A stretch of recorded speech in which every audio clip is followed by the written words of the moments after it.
Salut YouTube. Bon, aujourd'hui, nouvelle vidéo. Comme vous avez vu dans le titre, on va voir pourquoi c'est mieux de vivre à Bangkok que Pattaya. Enfin, je dis mieux.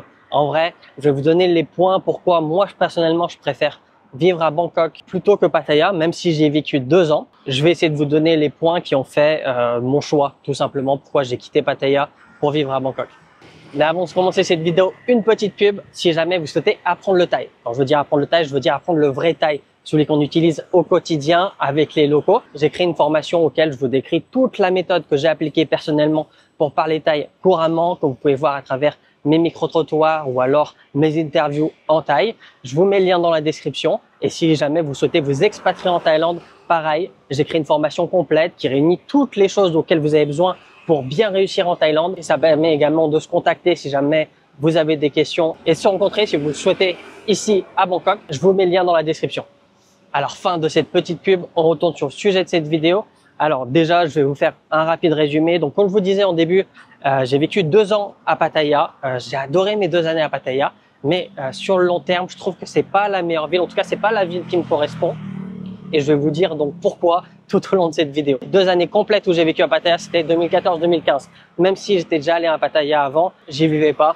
Je passais juste en camp d'entraînement uniquement. Déjà, pourquoi j'ai choisi Pattaya, et je pense que c'est aussi pourquoi beaucoup d'entre vous décident de déménager à Pattaya.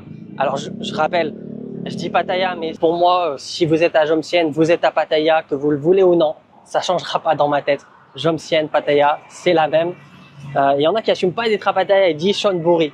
J'en connais plein des comme ça. Des fois, je rencontre des gens et je leur dis ouais, t'habites où? Ils me disent ouais, j'habite à Chonburi. Et moi, quand on me dit Chonburi, pour moi, c'est la ville de Chonburi. C'est pas la région. Et après, je leur dis ah ouais, t'es vers Bangsen, Selachat. Ils me disent non, je suis à Pattaya. Je dis, t'aurais pu me dire directement que t'es à Pattaya. Je connais suffisamment la Thaïlande pour connaître Pattaya. Enfin, ouais, je me suis perdu. Je reviens sur le sujet principal. Donc, pourquoi moi, personnellement, j'ai choisi Pattaya? La première chose, c'est parce que je voulais une ville, mais pas très grande. Donc Pattaya, ça répondait à ces critères-là. Je voulais pas que ça soit trop loin de Bangkok pour pouvoir rentrer en France si je devais, ou voilà, si je dois voyager, prendre l'avion. Donc on y a environ 1 heure, 1 heure et demie avec le bus pour arriver à Suvarnabhumi. Donc déjà ça, c'était très intéressant.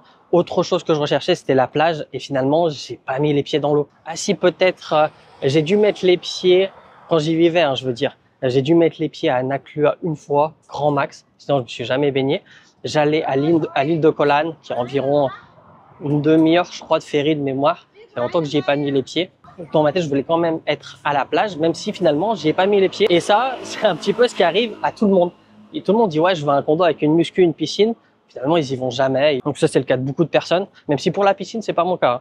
Quand c'est pas la saison des pluies ni la saison fraîche, donc peut-être 6 mois dans l'année. Pendant 6 mois dans l'année, j'y vais plusieurs fois par semaine. Mais je sais que c'est pas la majorité. Je voulais aussi ne pas être à Bangkok parce que justement, en fait, je suis venu en Thaïlande pour la boxe. J'avais un peu des idées reçues. Je me suis dit, ah, si t'es à Bangkok, forcément, on va te mettre au Lumpini, alors que rien à voir. Même de Bangkok, ils vont t'emmener dans des campagnes pour faire tes combats. Mais voilà, j'avais cette appréhension. Et du coup, je voulais pas être à Bangkok. À Pattaya, c'était le bon compromis. Il y avait des stadiums pour commencer les combats. Et il y avait surtout un camp que j'ai adoré, où j'ai passé, où je pense vraiment, je peux dire, j'ai appris la vraie boxe thaï, de très bonnes bases à cet endroit-là. C'est le Pet Lung Leong, c'est le camp, pour ceux qui connaissent, Tawan Chai, Pototo, et Nabil aussi, il était là-bas. Je me rappelle, je crois pas que j'ai des photos avec lui, mais je m'entraînais à Nabil quand il avait 15 ans. Déjà à 15 ans, il était grand. 15 ans, il m'arrivait peut-être là. Je sais même pas s'il avait 15 ans, ça se trouve, il était plus jeune. Enfin bref. Bon voilà, c'était le bon compromis. J'ai choisi Pattaya pour toutes ces raisons. Et aussi, le coût de la vie était pas extrêmement cher. Et je pense aussi que ces raisons, c'est les mêmes pour la majorité des gens. Ils veulent avoir toutes ces choses réunies. Donc, j'ai adoré presque tout mon séjour à Pattaya. C'est sur la fin de mon séjour, je commençais à en avoir marre. En fait, voilà, je commençais à vouloir me poser. En fait, bon, niveau professionnel, ça se passait très bien. La boxe se passait bien. J'enchaînais les combats, j'enchaînais les victoires. J'étais très content de mon parcours professionnel à ce moment-là.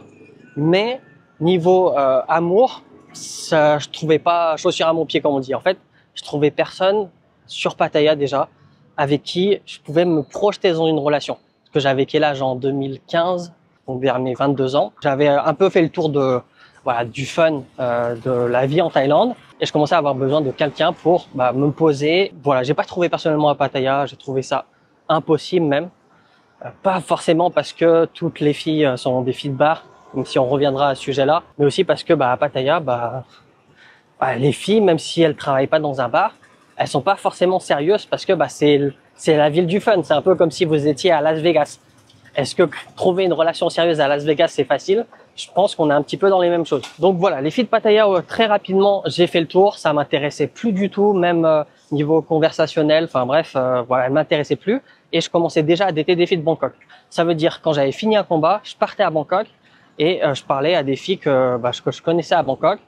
Ou alors, des fois, je faisais ramener des filles de Bangkok chez moi à Pattaya pour qu'on passe le week-end ensemble. Et puis après le week-end, elles retournaient à Bangkok pour retourner à l'université, parce qu'en général, c'est des filles de mon âge, donc elles étaient à l'université, ou pas travailler pour celles qui étaient soit un peu plus âgées, soit un peu plus précoces, qui avaient un travail. Et pareil, très rapidement, j'ai vu que c'était pas une vie en fait. Tu pouvais pas avoir une relation à distance comme ça, même si on pouvait se voir tous les week-ends. Je dis pas, tu peux pas, mais voilà, c'est pas ce que je recherchais. Pour moi, ça m'intéressait pas en fait. Très rapidement, j'ai compris que Pattaya, c'est pas fait pour moi à ce moment-là de ma vie. En fait, j'étais à un stade, comme je vous disais, où je voulais une relation. C'était pas possible avec des gens locaux, même si j'ai rencontré des filles de Pattaya très intéressantes.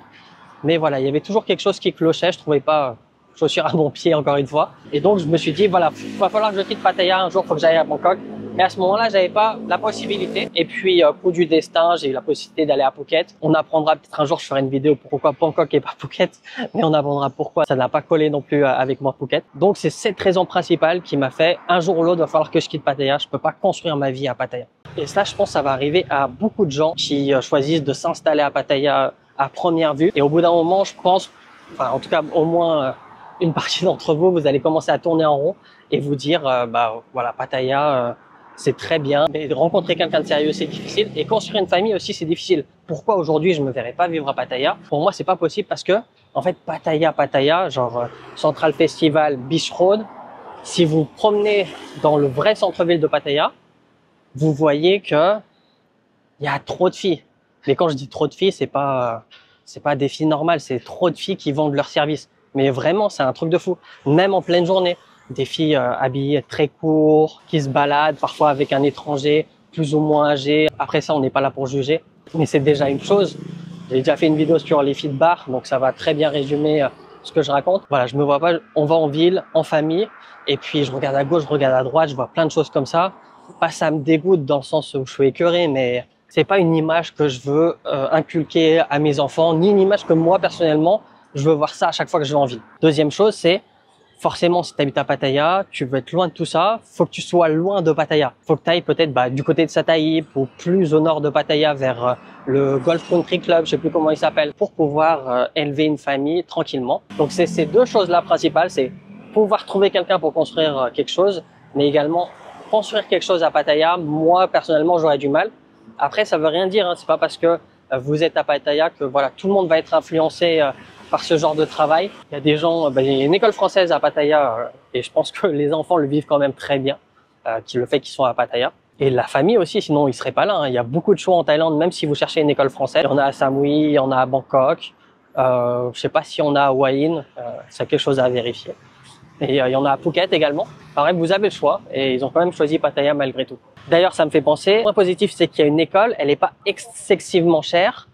L'avantage de cette école, parce que j'ai pu échanger avec un élève qui était à cette école. J'ai d'ailleurs fait une vidéo sur ma chaîne. Si j'y pense, je vous mets la photo ici, le lien dans la description. C'est un franco-thaï qui avait grandi en France et qui a fini ses études en Thaïlande.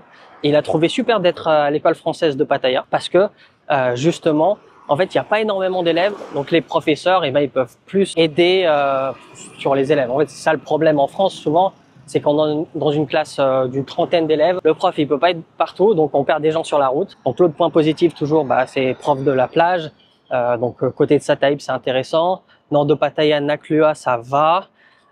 Vous avez Koh Lan, vous allez rapidement à Koh Samet. Donc ça, c'est un très bon point. Autre point, ça va être la location. Voilà, si vous vous écartez de Pattaya Centre, comme je vous disais, donc vous allez vers le Golf Country Club là. Vous allez vers Sataip, vous êtes loin mais quand même pas trop loin. Vous pouvez avoir de très belles maisons à l'achat ou à la location. Donc c'est quand même très intéressant. C'est-à-dire en fait vous êtes pas très loin d'une ville et en même temps vous avez un confort de vie qui est très bien. Peut-être pour 2 millions de bahts, vous avez une très belle maison dans un Muban. Un Muban, c'est un village en copropriété. Et voilà, 2 millions, c'est pas cher. À Bangkok, par exemple, mon appartement, je l'ai payé 1,8 million. Ça vous permet d'avoir une idée. Genre à 2 millions à Bangkok, si vous êtes au centre, parce que moi je suis à l'écart du centre, donc si j'ai le métro, si vous êtes au centre à 2 millions, vous avez tout juste un 25 mètres carrés. Et encore, si vous êtes au centre, je crois que vous l'avez même pas le 25 mètres carrés. Je crois 2 millions, il va falloir plus descendre du côté d'Unknown. Enfin bref, voilà, ça vous fait une petite idée sur ça. Et pourquoi je préfère toujours actuellement Bangkok que Pattaya, c'est parce que, eh ben, c'est tout l'inverse de Pattaya en fait. C'était à 2 heures de la plage, donc c'est pas énormément.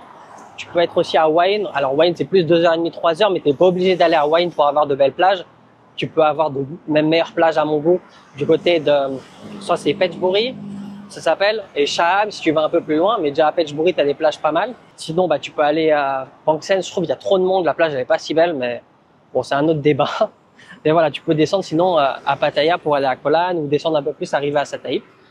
Et je crois que t'es quelque chose du genre 3-4 heures de Koh Samet. Donc encore une fois, c'est intéressant. Bangkok, l'avantage, c'est comme c'est une mégalopole, il y a je sais pas combien de millions d'habitants, l'avantage c'est que tu as énormément de choix. Alors même si c'est vrai, il existe des freelances, on va dire, à Bangkok, mais c'est pas du tout la majorité, c'est une minorité. Et tu vas trouver des gens qui ont un bon métier, qui potentiellement veulent se poser. Bah, ça c'est différent de chacun. Mais voilà, tu as plus de chances de trouver quelqu'un de sérieux par rapport au nombre de personnes disponibles. Et bah, sur toutes ces personnes disponibles, il va y avoir une partie qui voudra du sérieux et avec qui tu peux penser à un avenir. Donc déjà, c'est la première chose. Ensuite, deuxième partie, ça va être créer quelque chose avec la personne que vous avez choisie. Donc l'avantage, c'est que tu as des bonnes écoles pour une bonne éducation. Bah, les plus grosses universités, elles restent quand même à Bangkok, même si tu as de très bonnes universités, je pense à Bang Suen, en direction de Pattaya ou dans d'autres provinces de la Thaïlande. Mais voilà, quand tu auras créé ton cocon familial, tu peux tout le faire à partir d'ici, à le mettre dans une bonne école. Ensuite, il suivra une bonne université ici à Bangkok. Travail, Bangkok, c'est là où il y a les plus gros salaires, les salaires les plus intéressants. Donc pour les Thaïs, ça sera plus intéressant pour tout le monde d'un côté parce que ta copine gagne plus si elle travaille, vous avez un meilleur niveau de vie, vous pouvez faire plus de choses. Enfin, c'est gagnant pour tout le monde. Elle est contente, elle est moins dépendante de toi. Ça aussi, c'est très important pour moi en tout cas. À Pattaya, je pense qu'elle gagnera moins. Donc voilà, niveau familial, pour moi, Bangkok, c'est très bien. Donc là, je vais comparer à Pattaya, mais un jour, peut-être, si ça vous intéresse, dites-le moi. Peut-être je ferai une vidéo par rapport à Phuket parce que j'y ai vécu 1 an, ou à Chiang Mai parce que j'y ai vécu également 1 an. Pour s'adapter dans un pays, tu as besoin d'être entouré de bonnes personnes et la famille, c'est la première chose. Et puis après, bien sûr, comme je vous le disais tout à l'heure, c'est vous êtes à côté de la ville. Et puis voilà, quand vous allez en ville, vous voyez pas toutes ces freelances entre guillemets, si on peut les appeler comme ça, en traversée.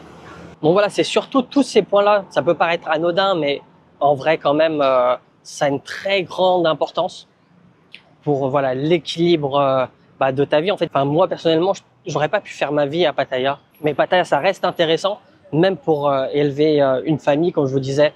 Il y a l'école française, vous pouvez être à l'écart et avoir accès à un très bon niveau de vie pour moins d'argent. Vous pouvez avoir une maison au type que j'imagine, c'est-à-dire avec un jardin à l'écart, un endroit calme.